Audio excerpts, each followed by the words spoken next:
Ayan, hello guys. Good morning. Good morning sa ating lahat. Isang nakakalokang morning to everyone. Parati ko na lang yung sinasabi, nakakaloka.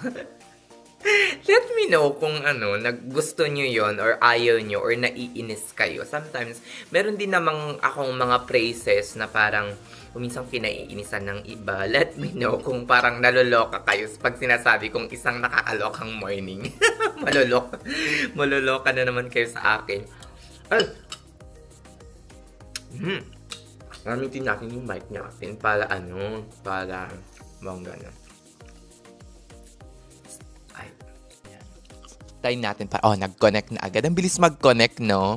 Mas clear ba yung boses ko kapag naka-mic ako kumpara sa wala?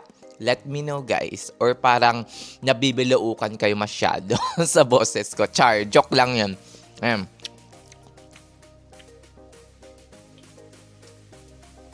Kakape ako in the morning. Ito talagang isa sa pinakapampagising ko. Itong kape na to, guys, ano pa to? Nilikwat ko pa to doon sa sa clubhouse ni na Anisa. Hanggang ngayon hindi pa ubos. Siguro mga mga 20 or 30 na supot yung nadala ko. So good for more than a month na stocks. Balik ako kapag sayang din yung $30 to $40 na pampili ng kape.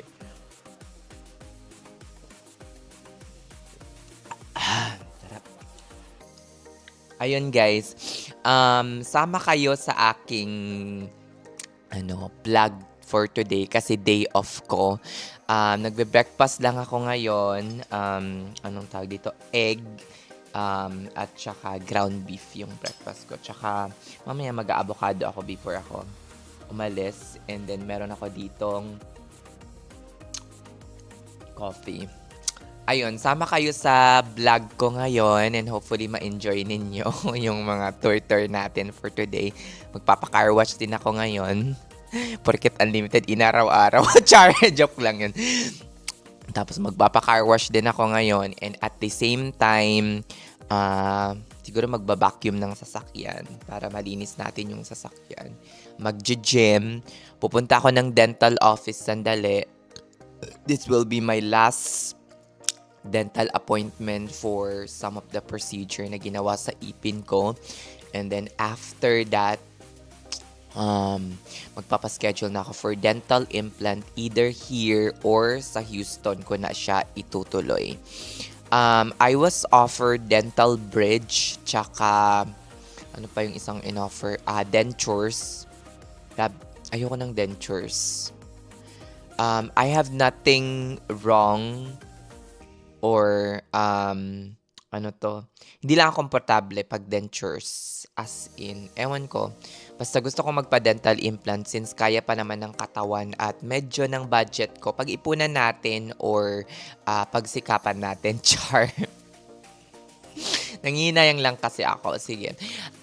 Pa-dental implant ako siguro within this year. Hopefully, makamit ko yung full big smile early next year or within this year. Tingnan nyo naman. Meron bungi kasi ako dito, guys. Meron akong space dito na kailangang punuan.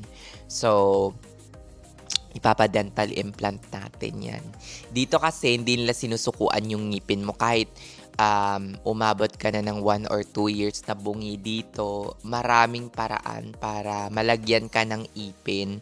Pwede silang maglagay ng bone graft or magsagawa ng bone graft kapag matagal ka nang nabunutan. Nung chinek naman yung bone density around the area ko, sabi napaka-healthy pa naman daw. So, probably bone graft, English. Nahirapan na naman ako, Day. Baka hindi na mag-bone graft, in short.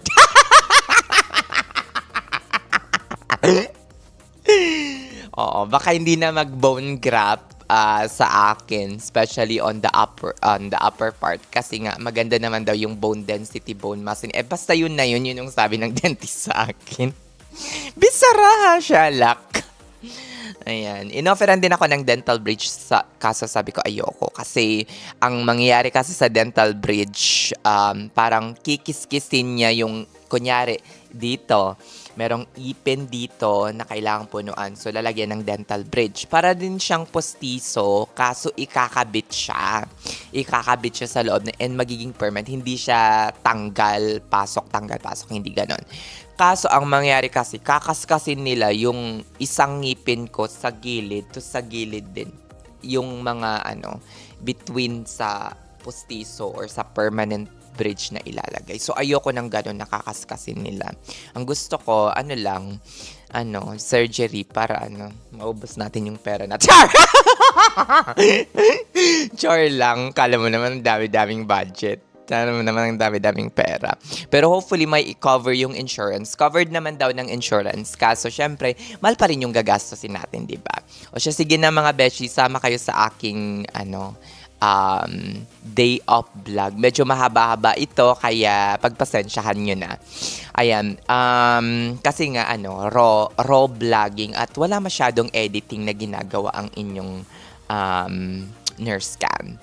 So, may share lang ako guys before ko i-end or before ako maligo and then punta sa dental office. May share lang ako.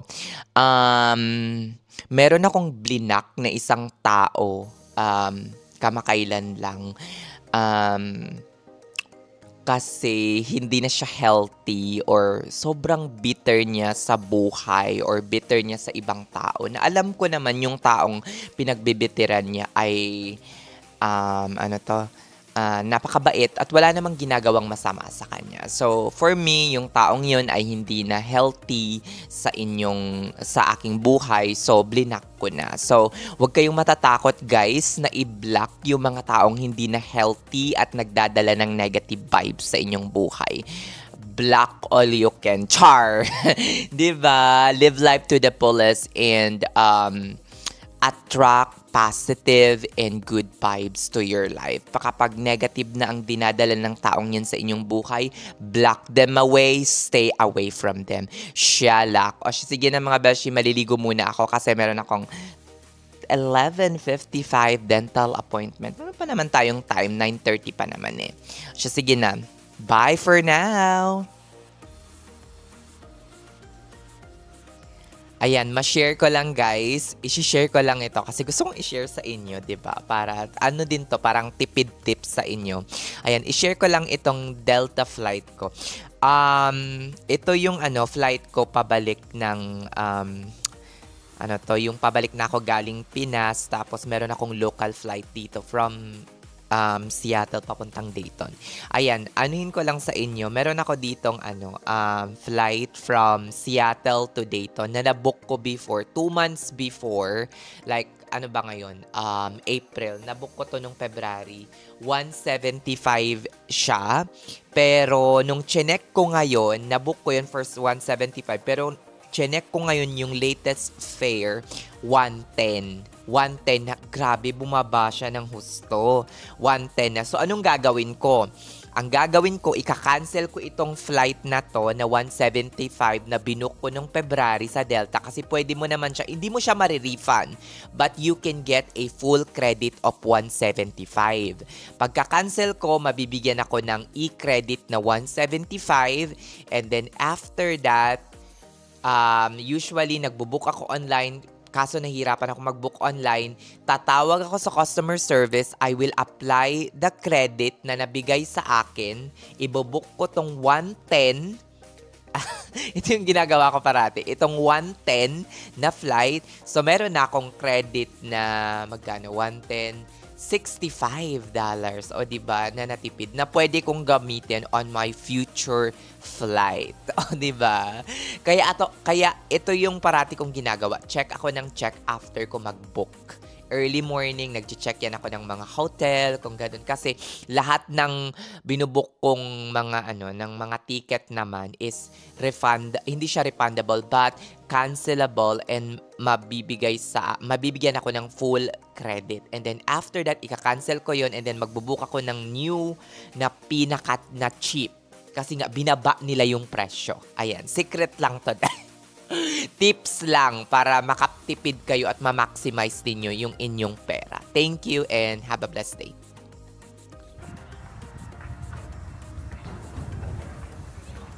And guys, let's go na. Ay, medyo kumukulog at kidlat pa. Baka uulan ngayon. Shalak. Ay, mag 11:05 na. Baka malate pa ako dito sa dental. Shalak. Ganda ng panahon ngayon, mga shalak. Let's go na. 5 minutes lang naman yung biyahe ko, or 5 or 7 minutes. Baka umabot naman tayo. Usually, kinakancel lang nila yung appointment kapag 30 minutes ka ng late. Kapag 5-10 minutes late ka, okay lang. Bisara. Pero much better pa rin kung kayo ay on time. O siya, sige na. Magdadrive muna ang lalanya. Shalak! Hello? Yes.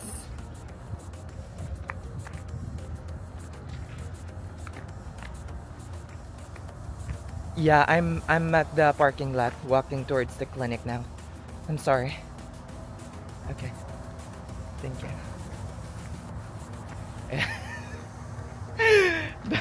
Tumatawag sila 5 minutes after ng dental appointment mo para i-confirm kung darating ka pa ba or hindi na. Or magka-cancel ka na lang, 'di ba? Shalak. For that sa BD Mongolian. Ay, nagulat ako sa ano guys, sa sa quote ng dental implant ko. Nakakaloka. Medyo malayo yung presyo niya compared to sa Philippines. Siguro ang difference niya per tooth siguro, kasi meron akong implant na kailangang lagyan dito sa upper teeth, left and right. Ang difference niya nasa per tooth, nasa $2,000 din kung ikukumpara mo sa Pinas. Pero ang inisip ko kasi nandito na ako sa Amerika eh. Ay, pag-iisipan ko pa kasi kung magta-travel ako back and forth to the Philippines, sus malayo ako mismo sa dental ko. I mean sa dental office kung saan ako magpapa-implant, mahirap din yun. So baka dito na ako magpa-dental implant, baka sa Texas na. Kasi alam nyo naman, paalis ako ng July ba or August na dito sa Ohio. And dental implant would usually, English, kailangan ng matinding follow-up at post-operative treatment care. Daan muna tayo dito sa Sephora guys, para makabili ng kasi gusto kong gumamit or bumili ng retinol. Try natin kung meron pang pag-asa yung face natin. Ayan. Dahil muna tayo dito sa Sephora, guys. Shalak! So, ayun nga, guys. Medyo nagulat ako sa sa presyo. Pero, ine-expect ko naman yun kasi mahal talaga ang dental implants, especially dito sa Ohio. So, kinutan ako around $3,000 to $5,000. Up to $6,000. Pero hindi pa naman kasama yung insurance coverage doon. Hopefully may ma-cover ng 40 to 50% para 2,500 na lang siya. Pero hindi ko siya magagawa dito sa Ohio since wala na tayong oras. Kasi aalis ako ngayong buwan. Tapos babalik ako, and then after that, lilipat na tayo ng lilipat na, kung matutuloy man talaga, lilipat na tayo ng Houston. So, it would be like, parang malaking adjustment. So, probably gagawin ko na lang yun sa Houston, Texas. So, kung meron dyan sa inyo na may alam na good dental implant, or parang orthodontics ata na clinic dyan sa Houston, sabihan nyo naman ako, mag-PM comment or PM nyo naman ako sa messenger ko or sa personal Facebook account ko guys. So inofferan naman ako ng fixed bridge, sabi niya, parang removable denture. Sabi ko, ayoko. I mean, I have nothing against mga removable dentures. Pero, as much as possible, kung merong option na iba, dun tayo sa iba muna. Tapos, inofferan din ako ng fixed bridge, kaso ayoko. Kasi kakaskasin niya yung ibang tooth ko para mailagay yung fixed bridge. Sabi ko, ayoko. Kasi hindi kasi siya for long term itong mga at least yung implant long term na siya. So kapag na-implantan mo kasi mapiprevent mo yung paggalaw-galaw ng mga bone structures, Hindi ako familiar. Pero mas lalong lalala in short yung teeth mo. So kailangan ma-implantan talaga to. So pag-pray nyo guys na ma-implantan ako this year. Kasi sabi niya hindi naman halata. Sabi niya, can you smile? Sabi niya, hindi naman halata. Sabi ko, halata dito, lalo na kapag naka-full smile ako. Kaya nga, sabi kong ganun sa kanya, ang pinaka-problema ko talaga is that yung smile ko, especially on the upper part, sabi kong ganun. Kasi dito, hindi ako maka-full smile. Sa pictures, parati akong ganyan. Yeah. Ganyan lang. Okay naman yung yung teeth, yung arrangement ng teeth ko, guys. Kaso dito, especially dito sa my left upper part na teeth ko, hindi ako makapag-full smile. Kala nga ng iba, maldita ako o kaya ako yung parang masama yung ugali ko kasi hindi ako nagsasmile ng fully. Parang plastic na smile lang, in which hindi yun dahil sa ugali ko or ayaw ko sa tao, kundi dahil yun sa teeth ko na nawala dito. So gusto kong maibalik yung positivity na meron ako before by having English. Baka maubos ang brain cell ko dito. Sana ma-implantan na to in short para makasmile na tayo ng fully. Kasi parating ganyan yung smile ko. Okay. Ganyan lang.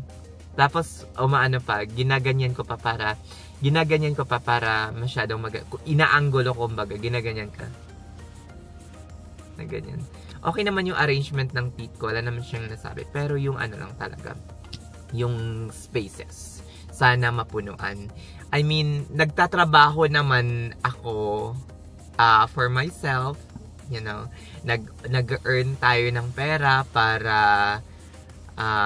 masuportahan or mapunan or ma-achieve yung mga pleasure na gusto nating ma-achieve. Pero so, hindi naman siya masama para sa atin, di ba? Hindi naman tayo nagdodroga o kaya namimera o kaya nambibili ng ibang tao or ginagamit naman natin yung pera natin sa tama. There's nothing wrong with that. So, nagtatrabaho tayo para sa sarili natin, di ba? So, make the best out of this life. Make the best out of this life. Yeah, yun talaga ang reason kung bakit dino-document ko itong life ko. Kasi gusto kong i-show sa inyo that, I am making, yun na naman tayo sa English. Tignan nga, mamaya na lang pagda-drive na ako. Ayan. May nagtanong dito sa akin kung ano ba daw yung pinaka-best credit card. Sabi, basahin natin yung comment para naman. Beshi, anong recommended mong credit card for beginners with miles and airport lounge privileges? Again, nag-comment siya doon sa pabalik na ako dito using Saudi Airlines siguro. So, I was granted an access, just to be clear, I know hindi naman siguro ito yung tinatanong mo. Just to be clear, I was granted an access to the Alpersan Lounge because of my SkyTeam Elite benefits or Saudia Elite Frequent Flyer status, in which I am gold with Saudia. But with silver, you can have an access with with Alpersan Lounge, flying international. Now, since nagtanong ka na rin about lounge access, before, ang credit card na pinaka-main credit card ko talaga is itong Chase Sapphire Reserve. Okay? Chase Sapphire Reserve. Now, siguro magugulat ka kung, magkano yung annual fee. Napakamahal ng annual fee nito. Pero if you will be able to maximize all the benefits na kalakip ng card na to, sorry, kakakain ko lang kasi. Kalakip ng card na to is that parang wala lang yung annual fee sa'yo. So, sasabihin ko sa'yo kung magkano yung annual fee. Annual fee is $550 per year. Again, $550 per year. What are the benefits that you can get to offset that annual fee? Now, you get $300 travel credit. How will you be able to use that $300 travel credit? By simply what? Purchasing a hotel accommodation, ticket, airline purchase, basta anything about travel. I think hotel, ginagamit ko mainly siya sa ticket. Kunyari, pag nag-purchase ako ng Saudia flight ko, kunyari, worth $1,000. Ang babayaran ko na lang, $700 after the $300 travel credit. You can only use that once per year, that $300 travel credit. Okay? So, any airline. So, 550 minus 300, 200 na lang yung natitira. With this card, you can also get $25 DoorDash credit every month. I know it sounds crazy kasi nga gagamit ka pa talaga ng DoorDash para lang ma-maximize yung benefits, di ba? So, $25, 12 months, that's $25 times 12, that's $300. So, advance ka na. $300 plus $300, $600. So, positive ka na with $50. Parang mas advance ka na. Nakaano ka na ng $50. Ano pa yung mga benefits that you can get? You can get a TSA pre-check or global entry. If I were you, I will apply with global entry because global entry gives you TSA pre-check as well. So, parang hitting basta yun na yun. 2 birds in 1 stone, something like that. Hitting 2 birds in 1 stone. Correct me if I'm wrong. Ayon. Meron na siyang, ang global entry, it will expedite your entry from the Philippines or from other country going back to the US. Hindi ka napipila ng mahaba, in short. Kasi meron ka ng global entry. TSA pre-check, ang pinaka-advantage ng TSA pre-check is that you can get expedited din yung security check mo. You don't have to take off your jacket, no need to take off your shoes, no need to take off your laptop from your bag. TSA pre-check, very useful. So you just need to apply, pay through this card, and then it will automatically be deducted or you will be charged, but eventually on your final bill, wala kang babayaran. So, it's up to you if you will use it. But TSA pre-check will cost you, or global entry will now cost you around $120 per 5 years, if I'm not mistaken. So, ito, free na ibibigay sa'yo kapag meron kang card na to. Ano pa yung mga benefits? You also will be given a priority pass. Ang priority pass na yon is that maraming global lounges. Sa NAIA, 3 or 2 pwede mong pasukin na lounge. Sa Saudi, merong Plaza Premium, meron pang Welcome Lounge, mga ganyan. Halos as in napakaraming lounges. Ang halaga ng Priority Pass membership, yung individual membership lang, is around $500 to $600, something like that. Because this is unlimited. 1 to sawang lounge kapag palagi kang nagta-travel. Dati nga, sa isang flight ko, siguro mga 2-3 lounge ako, ganyan. Palipat-lipat. Pangalawa, yung Priority Pass membership na ibibigay sa'yo includes what? 2 additional guests. Okay? So, pwede kang magdala ng 2 guests kapag pumasok ka sa mga Priority Pass lounges. Sa individual membership na binabanggit ko na $500 to $600 per year, wala. Hindi ka pwedeng magdala. You will be charged additional pay. But with the Chase Sapphire Reserve, you will begin Priority Pass Select membership and you can bring more than. Tapos ano pa? Ano pa yung mga benefits? Meron ding benefits sa, Chase Sapphire Lounges. Meron sa Washington Dulles, meron sa JFK, New York, meron sa LaGuardia, New York, meron sa Phoenix, Arizona. Ang pagkakalam ko, meron din sa Boston. So, napakarami ng benefits. Plus, you can earn a lot of points as well with this card. So, saan ka pa